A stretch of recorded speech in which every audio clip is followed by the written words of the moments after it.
Shalom, selamat pagi Bapak Ibu Saudara dikasihi Tuhan. Saya senang bisa menjumpai Bapak Ibu kembali di akhir pekan minggu ini.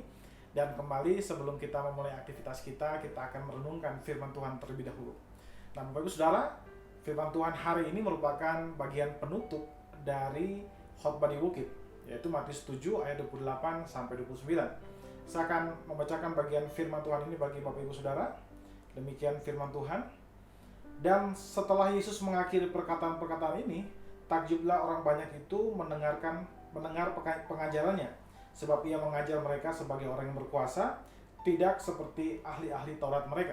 Nah, saudara dikasihi Tuhan, seperti yang tadi saya katakan bahwa ini merupakan akhir daripada khotbah di bukit. Dan menariknya, Matius mencatat respon dari pendengar. Dikatakan di sana bahwa para pendengar yang mendengarkan ajaran Yesus di bukit menjadi takjub dengan pengajarannya. Lalu dalam hal apa saja atau hal apa aja yang membuat mereka menjadi takjub dalam pengajarannya?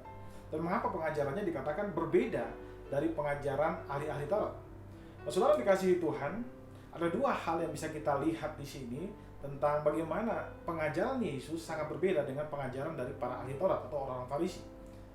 Yang pertama, kalau kita melihat dari pasal kelima sampai ke ayat pasal ke-7 ini, kita melihat bahwa Kristus menekankan aspek kasih dari hukum Taurat.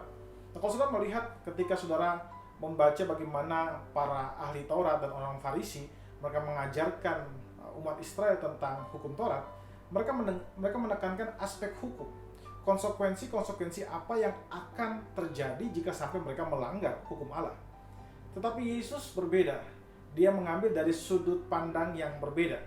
Yesus menekankan bahwa ketika kita melakukan hukum Taurat, harusnya dasar kita adalah kasih. Nah, orang Farisi mengajarkan dengan menekankan disiplin, sehingga akhirnya ketika orang Yahudi melakukan hukum Taurat, yang mendorong mereka melakukan hukum Taurat adalah ketakutan terhadap hukuman Allah. Tetapi Yesus berbeda, Yesus menekankan hukum kasih. Sehingga kecenderungan orang Israel untuk melakukan hukum Taurat haruslah berdasarkan kesadaran mereka bahwa mereka harus mengasihi Allah dan mereka harus mengasihi sesama. Saudara, tentu bagi kita semua, kecenderungan kita sebagai manusia, kita suka melakukan sesuatu bukan karena terpaksa, tapi karena kesadaran kita. Dan hal itulah yang Yesus lakukan ketika dia mengajarkan hukum Taurat kepada orang Israel. Dia menekankan bahwa hukum Taurat harus didorong oleh kasih dan bukan ketakutan terhadap penghukuman. Lalu hal kedua yang Yesus ajarkan, yang membuat kehidupan atau pengajaran Yesus sangat berbeda dengan ajaran para ahli Taurat dan orang Farisi adalah Kristus menghidupi pengajarannya. Kalau saudara lihat di dalam ayat-ayat yang baru saja kita baca, ketika Kristus menjelaskan tentang hukum Taurat, Kristus benar-benar memahami kesulitan-kesulitan yang dialami ketika kita menghadapi atau kita melakukan hukum Taurat. Misalnya saja kita melihat bagaimana dia mengajarkan tentang kekhawatiran. Dia mengajarkan tentang menghakimi, kecenderungan kita untuk menilai orang lain, dan kita mengabaikan balok di mata kita. Hal-hal tersebut merupakan hal-hal yang tidak diajarkan di dalam hukum Taurat, khususnya oleh orang Farisi dan ahli-ahli Taurat. Tapi Yesus mengajarkan hal-hal itu. Kenapa?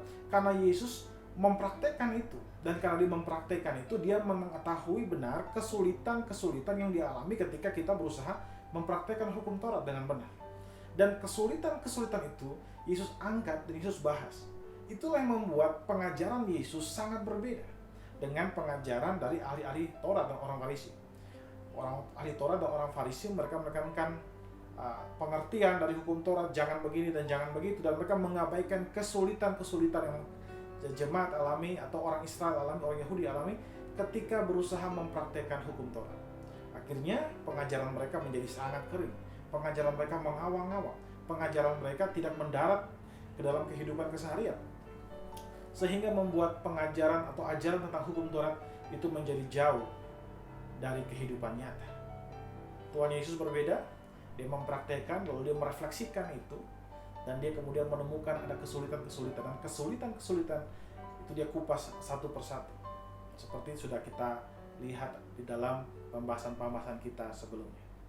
Saudara, jadi itu ada dua hal yang bisa kita lihat bagaimana perbedaan ajaran Tuhan Yesus dan ajaran para ahli Taurat dan orang Farisi.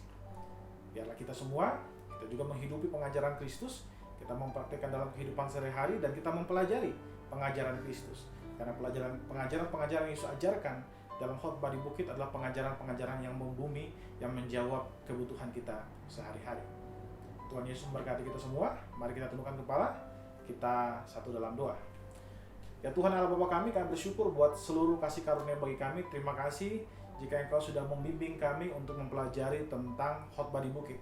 Kami berdoa supaya semua yang telah kami pelajari tentang khotbah di bukit membantu kami mengenal ajaran-ajaran Kristus, sehingga kami lebih mencintai Yesus lagi. Kehidupan kami pun kehidupan yang melangkah bersama Yesus, dan di dalam semua apa yang kami kerjakan, kami menyenangkan hati Bapa. Terima kasih Tuhan. Dalam nama Yesus kami juga menyerahkan semua aktivitas kami hari ini ke dalam tangan Tuhan Yesus. Biar semua yang kami kerjakan hari ini sesuai dan berkenan kepada kehendak-Mu saja Tuhan Yesus. Dalam nama Tuhan Yesus yang berdoa kepada Bapa Surgawi. Amin. Bapak Ibu Saudara, selamat pagi, selamat beraktivitas, dan Tuhan Yesus memberkati kita semua.